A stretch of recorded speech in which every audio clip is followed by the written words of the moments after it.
Study IQ IAS, अब तैयारी हुई अफोर्डेबल। नमस्कार दोस्तों, अगर आपको भारत के इकोनॉमिक हिस्ट्री के बारे में थोड़ी सी भी जानकारी होगी देन आई एम श्योर कि आप सब जानते होंगे कि आज़ादी के समय भारत की बड़ी आबादी एग्रीकल्चर में इन्वॉल्व थी। कहने का मतलब यह है कि आज भी है, लेकिन आज़ादी के समय लगभग 80% से ज़्यादा पॉपुलेशन एग्रीकल्चर में इन्वॉल्व थी। और ज़्यादातर देशों का अगर आप डेवलपमेंट जर्नी देखेंगे तो वो पहले एग्रीकल्चर से मैन्युफैक्चरिंग में शिफ्ट होते हैं और फिर वहाँ से शिफ्ट होते हैं सर्विसेज में। अब भारत के साथ प्रॉब्लम ये हुआ है कि हम डायरेक्टली एग्रीकल्चर से सर्विसेज में शिफ्ट हो गए और यहां पर बीच में जो जॉब क्रिएशन वाला पूरा गैप है वो फिल नहीं हो पाया है, क्योंकि मैन्युफैक्चरिंग वाला फेज बहुत इंपॉर्टेंट होता है, यहीं से आपका जॉब क्रिएशन होता है और धीरे धीरे करके फिर सर्विसेज में आगे बढ़ते हैं। लेकिन भारत की जर्नी एक्चुअली एग्रीकल्चर से डायरेक्टली सर्विसेज में शिफ्ट हो गई और मैन्युफैक्चरिंग पे बहुत ज़्यादा फोकस नहीं किया गया और इसीलिए आज के डेट में समय समय पर आपको जॉब क्राइसिस जैसी चीज़ें देखने को मिलती हैं। तो जरूरी यह है कि अब इस पूरे गैप को फिल किया जाए और ज़्यादा से ज़्यादा मैन्युफैक्चरिंग देश के अंदर किया जाए। और आप देख सकते हैं यहाँ पर एप्पल और बहुत सारी बड़ी कंपनी जो हैं वो भारत में आने की कोशिश कर रही हैं। खैर, एप्पल तो आपको पता है कि भारत में पिछले 4 सालों से लगातार प्रोडक्शन में लगा हुआ है और एक नया कीर्तिमान आप कह सकते हो ये रचा गया है एप्पल के द्वारा, क्योंकि भारत में जो इसका ऑपरेशन है वो 2 लाख करोड़ को क्रॉस कर गया है। देखिए, ये नंबर बहुत इंपॉर्टेंट है और जिस तरह की ग्रोथ हुई है ना, ऐसा लगता है कि पिछले 50 वर्षों में भारत में किसी कंपनी के द्वारा इतनी जबरदस्त ग्रोथ नहीं दी गई है। ये आप खबर देख सकते हैं, Apple's India business surpasses $23 billion as manufacturing growth reaches 50 year high. और इसी को थोड़ा हम समझेंगे डिटेल से कि एग्जैक्टली एप्पल का हो क्या रहा है और यहाँ पर कितना एक्सपोर्ट किया जा रहा है, कितना भारत में है, काफ़ी कुछ जानने को है। चलिए आगे बढ़ते हैं, लेकिन उससे पहले मैं आप सबको ये भी बता दूं कि हर साल इंडिपेंडेंस डे पर स्टडी IQ का सबसे बड़ा सेल आता है। मतलब इस पर्टिकुलर समय में आप सबसे ज़्यादा डिस्काउंट हमारे किसी भी कोर्स, किसी भी बैच में ले सकते हैं। स्पेशली हमारा नया प्रतिज्ञा बैच स्टार्ट हो रहा है, प्रतिज्ञा 2.0। इसकी खास बात यह है कि जो भी आप पेमेंट कर रहे हो ना इसके लिए, अगर मान लीजिए 2025 का आप सिर्फ प्रीलिम्स भी क्रैक कर लेते हैं, सिर्फ प्रीलिम्स भी, तो पूरा का पूरा फीस आपका यहां पर रिफंड कर दिया जाएगा। ये बैच लेते ही आपको एक सिलेक्शन बॉक्स भेजा जाता है जिसमें 18 UPSC की बुक्स और भी बहुत सारी चीजें आपको इसके अंदर मिल जाती हैं। तो जस्ट आपको ये ज्वाइन करना है और आप अपनी प्रिपरेशन स्टार्ट कर सकते हैं। और ज्वाइन करने के लिए हमारे वेबसाइट ऐप पर जाइए या फिर कमेंट सेक्शन में लिंक है और आपको यूज करना है ये कोड अंकित लाइव, ताकि आप मैक्सिमम डिस्काउंट इसमें ले सकें। और इसके अलावा अगर आप MCQs अटेम्प्ट करना चाहते हैं तो मेरे इंस्टा पेज पर जाइए, वहां पर स्टोरीज में जितने भी MCQs हैं उसको भी आप अटेम्प्ट कर पाएंगे। चलिए शुरुआत करते हैं और सबसे पहले ये देखते हैं कि एग्जैक्टली हुआ क्या है।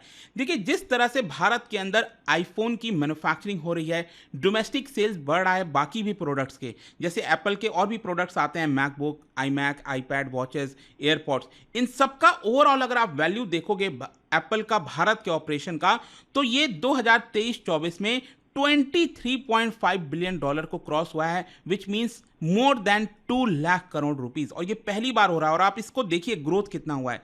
2022-23 में एप्पल का जो पूरा ओवरऑल वैल्यूएशन था, मतलब कि जो प्रोडक्ट्स ये लोग बना रहे थे, तो उसकी वैल्यू थी 1.15 लाख करोड़। तो वहां से डायरेक्टली जंप करके 2 lakh crore, which is huge jump. और इसीलिए यहां पर सरकार का यह कहना है कि यहां पर जो भी प्रोडक्शन हुआ है एप्पल के द्वारा किया गया है, एक्सपोर्ट किया गया है, ये पिछले 50 वर्षों के इतिहास में भारत में सबसे ज़्यादा ग्रोथ देखने को आला है। और इसीलिए आप ये भी कह सकते हैं कि भारत में ये जो लार्जेस्ट ग्लोबल वैल्यू चेन है ना, मतलब कि भारत में कोई भी ऐसी विदेशी कंपनी नहीं है जो इतने बड़े स्तर पर मैन्युफैक्चरिंग कर रही होगी। इनफैक्ट आप ये भी देख सकते हैं कि Apple is also the first global value chain in India that is rapidly shifting. मतलब कि चाइना से लगातार जो शिफ्ट हो रहा है वो आपको भारत की तरफ ही देखने को मिलेगा, स्पेशली एप्पल के केस में। यहां पर आप देख सकते हैं अभी रिसेंटली जो इकोनॉमिक सर्वे आया था बजट के एक दिन पहले, उसमें भी बताया गया कि इंडिया, मतलब कि यहां पर जो भी एप्पल का प्रोडक्शन वगैरह होता है, इसमें भारत का लगभग 14% कॉन्ट्रीब्यूशन है, which is huge number again. और इसीलिए भारत एक की प्लेयर बन जाता है, एक की हब बन जाता है ग्लोबल एक्सपोर्ट के अंदर। और 2022-23 में आप देख सकते हो भारत की तरफ से कॉन्ट्रीब्यूशन था 7% का, जो कि अब डायरेक्टली डबल हो गया, 14% हो गया इन जस्ट 1 ईयर। और इसीलिए यहाँ पर बोला जा रहा है कि आगे आने वाले समय में भारत एक इंपॉर्टेंट हब और बड़े स्तर पर बन जाएगा। जैसे आज के डेट में हम देखते हैं ना कि एप्पल का ज़्यादातर चीज़ें चाइना में ही प्रोड्यूस होता है, लेकिन वो अब आपको शिफ्ट देखते देखते भारत में देखने को मिलेगा। इनफैक्ट यहाँ पर मैं आपको बता दूं, एप्पल जितने भी प्रोडक्ट्स बनाता है भारत के अंदर, उसमें सबसे ज़्यादा डोमिनेट आईफोन करता है। इस 2 लाख करोड़ के वैल्यूएशन में आप देख सकते हैं लगभग 1.35 लाख करोड़ एप्पल ने पिछले साल सिर्फ एक्सपोर्ट किया था। आईफोन की मैं बात कर रहा हूं, सिर्फ एक्सपोर्ट की मैं बात कर रहा हूं आईफोन की, ये 1.35 लाख करोड़ का हुआ था। ये ऑफिशियल डेटा बताया गया है। और देखिए, ऐसा नहीं है कि यहां पर ग्रोथ इतनी ही रहेगी, अभी बहुत ज्यादा ग्रोथ के पोटेंशियल है। इसका कारण मैं आपको बताता हूं। पिछले साल 2023-24 में आप देख सकते हो एप्पल प्रोडक्ट्स का डोमेस्टिक सेल, मतलब कि भारत में यहां पर जो सेल हुआ है एप्पल का, उसकी वैल्यू 68,000 करोड़ है। और उसके एक साल पहले आप देखोगे 2022-23 में अकेले लगभग 66,000 करोड़ का इन्होंने एक्सपोर्ट किया था आईफोन का।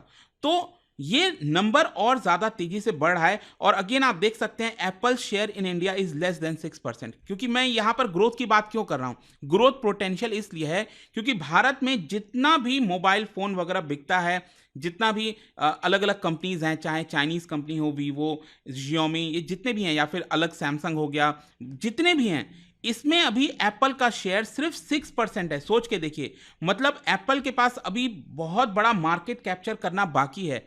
तो इसी की वजह से अभी बहुत ज़्यादा पोटेंशियल है कि एप्पल भारत में प्रोडक्ट्स को बना सकता है अगर वो थोड़ा सा दाम कम कर दे। क्योंकि भारत आपको पता है एक प्राइस सेंसिटिव मार्केट है, थोड़ा भी अगर आप दाम कम करते हो ना, तुरंत आपकी सेल में बूम आता है। तो यू नेवर नो, अगर एप्पल अपना प्रोडक्ट्स का जो दाम है वो थोड़े से और कम कर देता है तो डेफिनेटली भारत में बहुत ज़्यादा पोटेंशियल बायर्स हैं, वो यहाँ पर एप्पल के प्रोडक्ट्स को खरीद सकते हैं। इसके साथ साथ आप देख सकते हो भारत का revenue, it contributed less than 2% of companies global revenue. Apple का जो टोटल रेवेन्यू के टर्म्स में अगर आप देखोगे 2022-23 में, ये $383 बिलियन से ज्यादा था, जो कि भारत का कंट्रीब्यूशन 2% से भी कम है। तो अगेन यहां पर काफी पोटेंशियल है।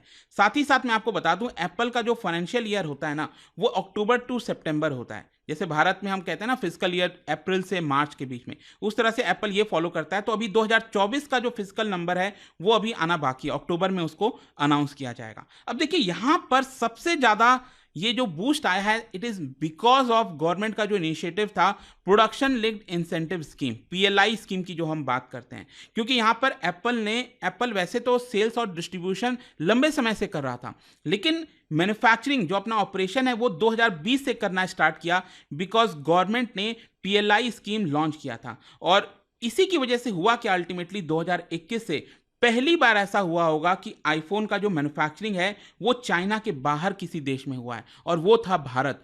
और इसी की वजह से कहीं ना कहीं एक बड़ी सक्सेस स्टोरी मानी गई पीएलआई स्कीम को। क्योंकि अगर एप्पल अपना आईफोन का प्रोडक्शन चाइना के बाहर ले जा रहा है और सबसे पहला प्रेफरेंस अगर भारत है, तो कहीं ना कहीं कोई तो रीजन हुआ होगा। साथ ही साथ आप देख सकते हैं, जब से प्रोडक्शन स्टार्ट किया गया आईफोन का भारत के अंदर, यहां पर जो 3 मेजर मैन्युफैक्चरर्स हैं, आपको पता ही होगा, फॉक्सकॉन, विस्ट्रॉन और पेगाट्रॉन, इनका ओवरऑल अगर आप देखोगे मैन्युफैक्चरिंग का वैल्यूएशन, तो it comes around 1.2 lakh crore. In fact आपको याद होगा, भारत की जो कंपनी है टाटा, उन्होंने विस्ट्रॉन का जो भारत का फैसिलिटी है उसको एक्वायर कर लिया था पिछले साल ही।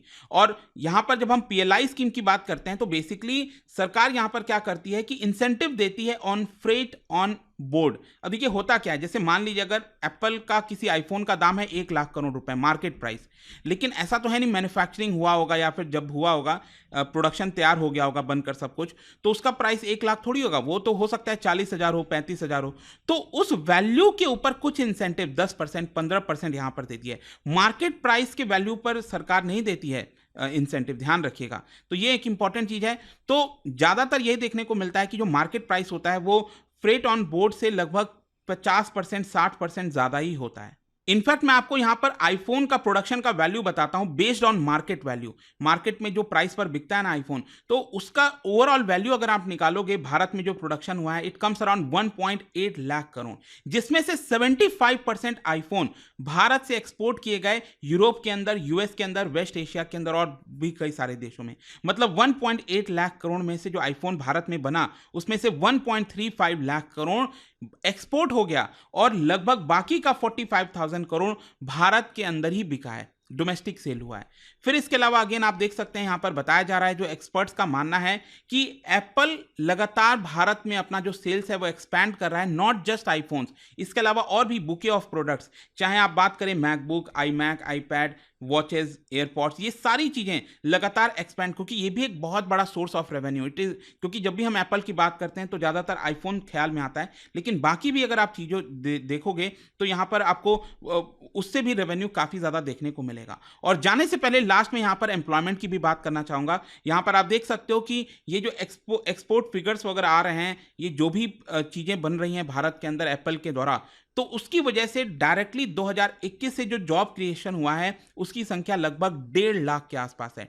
1.5 लाख जॉब्स डायरेक्टली क्रिएट हुए हैं। इनडायरेक्ट जॉब्स तो कितने हुए होंगे इसका तो अंदाजा लगाना मुश्किल है, लेकिन अगेन आप देख सकते हैं कि एप्पल का जो सबसे लार्जेस्ट फैक्ट्री है भारत के अंदर वो है फॉक्सकॉन का, और ये डायरेक्टली एम्प्लॉय करते हैं लगभग 41,000 पीपल। और देखिए ये तो अभी आपको काफ़ी बड़ा नंबर दिख रहा होगा, 41,000 लोगों को नौकरी डायरेक्टली देता है फॉक्सकॉन एक फैक्ट्री के अंदर। लेकिन मैं आपको बता दूं, अगर आप चाइना का फैक्ट्री देखोगे ना, वो तो लाखों में नंबर जाता है, मतलब बहुत बड़े बड़े फैक्ट्रीज होते हैं, बड़े स्तर पर होता है। तो कहीं ना कहीं उस चीज़ को भी हम रेप्लिकेट कर सकते हैं भारत में। आप देखना होगा कि किस तरह से आगे चीज़ें मूव करती हैं, लेकिन ये जो नंबर्स हैं ना वो बहुत ज़्यादा मतलब प्रोत्साहन देने वाले हैं, बूस्ट करने वाले हैं, एंड लेट्स होप कि यहाँ से चीज़ें और बेहतर हों, और सिर्फ एप्पल नहीं, बहुत सारी कंपनीज आएँ, क्योंकि जैसा मैंने आपको स्टार्टिंग में बोला था कि जो मैन्युफैक्चरिंग वाला हमारा जो फेज था वो गैप रह गया है, वहाँ पर जो जॉब क्रिएशन होना था नहीं हो पाया।